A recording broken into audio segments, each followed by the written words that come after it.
विष्णुपदाय कृष्णपृष्ठाय भूतले श्रीमते भक्तिवेदांत स्वामिनीति नामिने नमस्ते सरस्वती देवी गौरवाणी प्रचारिणे निर्विशेष शून्यवादी पाश्चात्य देशतारिणे श्री चैतन्य प्रभु नित्यानंद श्री अद्वैत गदाधर श्रीवासादि गौर भक्त वृंद। ओम नमो वासुदेवाय। ओम नमो भगवते भागवते आर स्कंद 4 अध्याय 3 शिव एवं सतीर वार्तालाप। सदा विद्दिश तोररंकालो वैद्रियमानय जामातो শ্বশুর শাপি সুমহানত চক্রমে। মৈত্র বললেন, এইভাবে দীর্ঘকাল ধরে শ্বশুর এবং জামাতা অর্থাৎ দক্ষ এবং শিবের বিদ্বেষ ভাব বর্তমান ছিল। ব্রহ্মা যখন দক্ষকে সমস্ত প্রজাপতিদের অধিপতির পদে অভিষিক্ত করেন তখন দক্ষ অত্যন্ত গর্ভোদ্যত হয়েছিলেন। দক্ষ বাজপেয় নামক এক যজ্ঞ শুরু করেছিলেন এবং ব্রহ্মার সমর্থন সম্বন্ধে তার অত্যন্ত দৃঢ় বিশ্বাস হয়েছিল। তারপর তিনি বৃহস্পতি সব নামক আরেকটি যজ্ঞ অনুষ্ঠান করেছিলেন। যখন যজ্ঞ অনুষ্ঠান হচ্ছিল তখন বহু মহর্ষি, ব্রহ্মর্ষি, দেবর্ষি, পিতৃ দেবতাগণ অত্যন্ত সুন্দরভাবে অলঙ্কারের দ্বারা সজ্জিত তাদের পত্নীগণ সহ ব্রহ্মাণ্ডের বিভিন্ন প্রান্ত থেকে সেখানে এসে সমবেত হয়েছিল। পরম শাব্দে দক্ষ কন্যা সতী গগন মার্গে বিচারণকারী স্বর্গলোকবাসীদের পরস্পর আলোচনায় শুনতে পেয়েছিলেন যে তার পিতা এক মহান যজ্ঞ করছেন। যখন তিনি দেখলেন যে সমস্ত দিক থেকে স্বর্গবাসীদের উজ্জ্বল মৃগনয়না পত্নীগণ অতি সুন্দর বসনে এবং কণ্ঠহার ও কর্ণকুণ্ডলে বিভূষিত হয়ে তাদের পতিদের সঙ্গে সেই যজ্ঞে যোগদান করার জন্য চলেছেন, তখন তিনি তার পতি ভূতনাথের কাছে গিয়ে পরম ঔৎসুক সহকারে এই কথাগুলো বলেছিলেন। সতী বললেন, হে প্রিয় পতি শিব, আপনার শ্বশুর এখন এক মহাযজ্ঞ সম্পাদন করছেন এবং সেই যজ্ঞে নিমন্ত্রিত হয়ে সমস্ত দেবতারা সেখানে যাচ্ছেন। যদি আপনার ইচ্ছা হয় তবে চলুন আমরাও সেখানে যাই।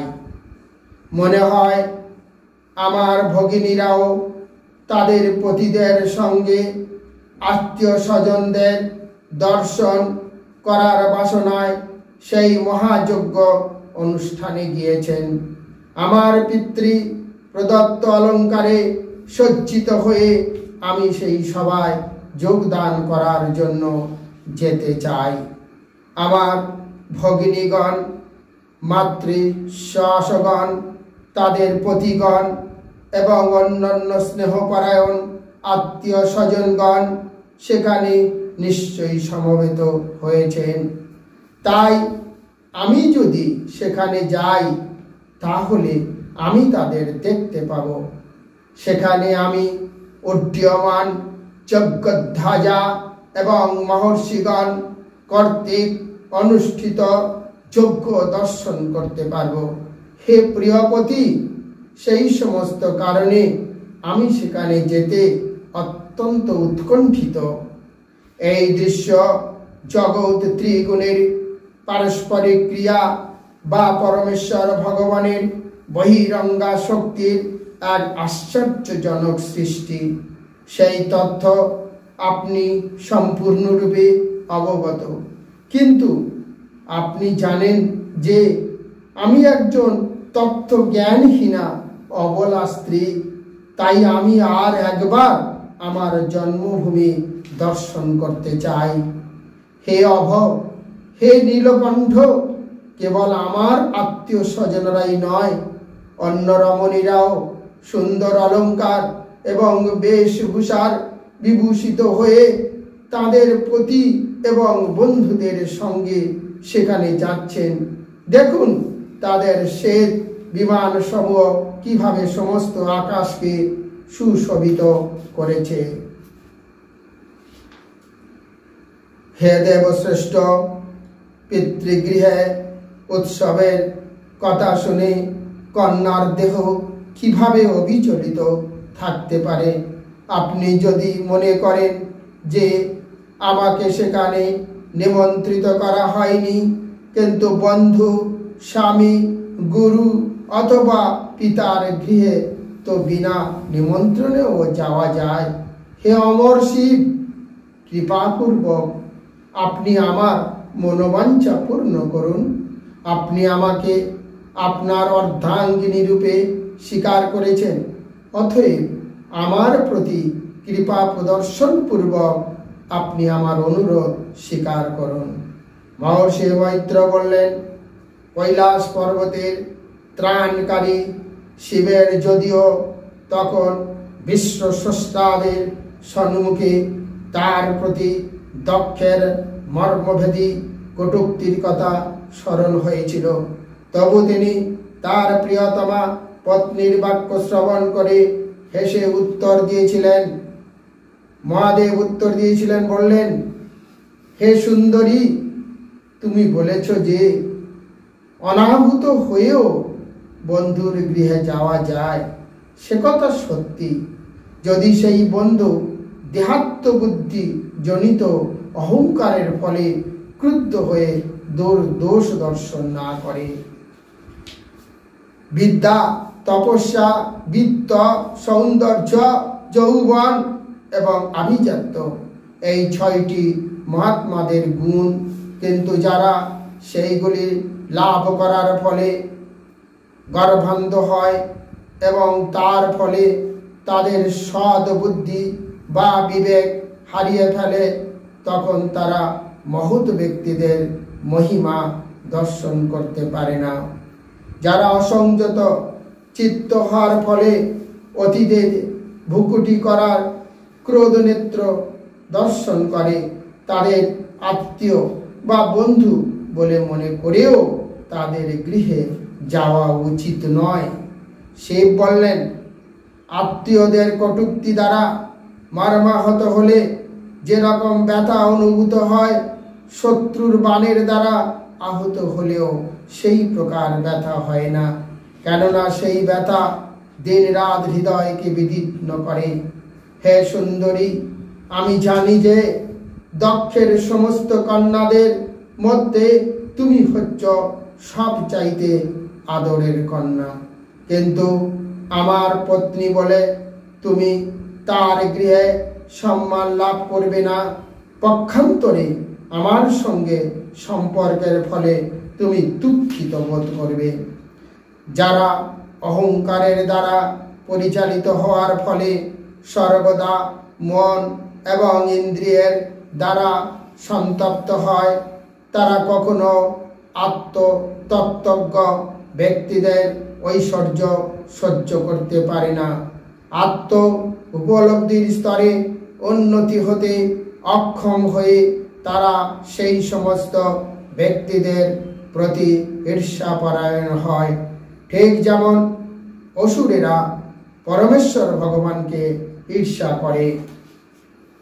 হে সুন্দরী, আত্মীয় স্বজন এবং বন্ধু বান্ধবেরা অবশ্যই পরস্পরের প্রতি প্রভুত্থান, নমস্কার, অভিবাদন আদি করে থাকেন, কিন্তু যারা চিন্ময় স্তরে উন্নতি হয়েছেন তারা যথার্থ তত্ত্বজ্ঞান লাভ করার ফলে সেই সম্মান দেহাভিমানী ব্যক্তিদের না করে দেহের অভ্যন্তরে বিরাজমান পরমাত্মাকে করে থাকেন। আমি সর্বদা শুদ্ধ কৃষ্ণ ভাবনাময় ভগবান বাসুদেবকে আমার প্রণতি নিবেদন করি। কৃষ্ণ চেতনায় হচ্ছে শুদ্ধ চেতনা, যাতে বাসুদেব নামে অভিহিত পরমেশ্বর ভগবান আবরণ শূন্য হয়ে প্রকাশিত হন। তোমার পিতা যদিও তোমার দেহের জন্মদাতা, তবুও যেহেতু তিনি এবং তার অনুগামীরা আমার প্রতি বিদ্বেষপরায়ণ, তাই তাকে দর্শন করা তোমার উচিত নয়। হে বরাঙ্গনে, মাৎসর্যপরায়ণ হওয়ার ফলে আমার কোনো অপরাধ না থাকলেও নিষ্ঠুর বাক্যের দ্বারা তিনি আমাকে তিরস্কার করেছেন। স্ত্রীর কাছে পতি এবং পিতা সমানভাবে পূজ্য। পতি যৌবন অবস্থায় স্ত্রীর রক্ষক, কিন্তু পিতা হচ্ছেন তার বাল্য অবস্থায় রক্ষক। অতএব তারা উভয়ই পূজনীয়, কিন্তু পিতা দেহের জন্মদাতা হওয়ার ফলে বিশেষভাবে পূজনীয়। শিব সতীকে স্মরণ করিয়ে দিয়েছেন, তোমার পিতা নিঃসন্দেহ তোমার পূজনীয়, এমনকি আমার থেকেও অধিক পূজনীয়। কিন্তু সাবধান থেকো, কারণ যদিও তিনি তোমার দেহদাতা, তবুও তিনি তোমার শরীরটি নিয়েও নিতে পারেন। কারণ তুমি যখন তোমার পিতাকে দর্শন করতে যাবে, তখন আমার সঙ্গে তোমার সম্পর্কের ফলে তিনি তোমাকে অপমান করতে পারেন। স্বজনকৃত অপমান মৃত্যুর থেকেও নিকৃষ্ট, বিশেষ করে কেউ যখন সুন্দর পরিস্থিতিতে অবস্থিত থাকে। আমার এই উপদেশ সত্ত্বেও যদি তুমি আমার বাণী উপেক্ষা করে সেখানে যাও, তাহলে ভবিষ্যতে তোমার ভালো হবে না। তুমি অত্যন্ত সম্মানীয়া, এবং তুমি যদি তোমার স্বজনের দ্বারা অপমানিত হও, তাহলে সেই অপমান তৎক্ষণাৎ মৃত্যুতুল্য হবে। হরে কৃষ্ণ। রাধে রাধে। স্কন্ধ 4 অধ্যায় 3 সমাপ্ত করলাম। ভগবানের শাক্তরূপ কৃষ্ণ দ্বৈপায়ন ব্যাসদেব কলিহত জীব উদ্ধারের জন্য এটি দিয়ে গেছেন। আপনারা পবিত্র দেহ শুদ্ধ মনে শ্রবণ করুন, বহু জীবনের পাপ থেকে মুক্তি হয়ে পূর্ণতা প্রাপ্ত ঘটান। হরে কৃষ্ণ। রাধে রাধে।